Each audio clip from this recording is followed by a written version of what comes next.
مدحوينيه أحمد قربور ورنتي مدنير عن سوريا إنه هالكان أمر لغوي ماله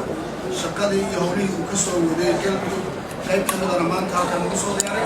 وحن ربع وجدك أنا هذا كان قاطع صدوي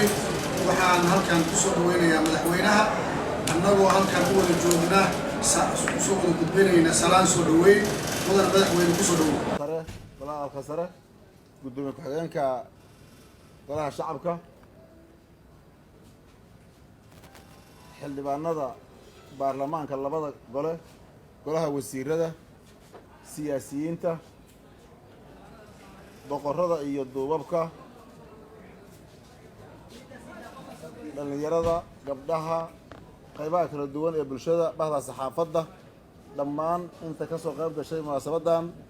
waxaan idinku salaamay salaanta islaamka assalaamu calaykum waraxmatullaahi wabarakaatu salaan kadib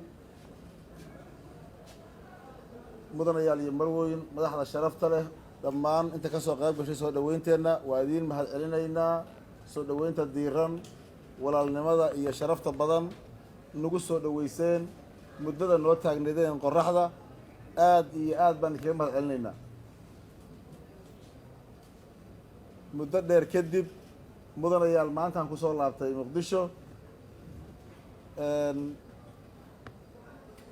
idinkoo og howlaha iyo shaqooyinka aan ku maqnayn muddada dheer oo ka jirtay ama aan ka wadnay galmudug iyo guud ahaan soomaaliya sharaf bay noo tahay inaan maanta idiin nimaadno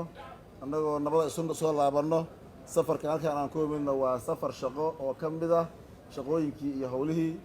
aan wadnay qayb ka mid a waan iswaraysanaynaa talooyin badan oo loo baahan yahay ayaan ka tashan doonaa waqti baan isla qaadanaynaa shaqada aan u nimid baad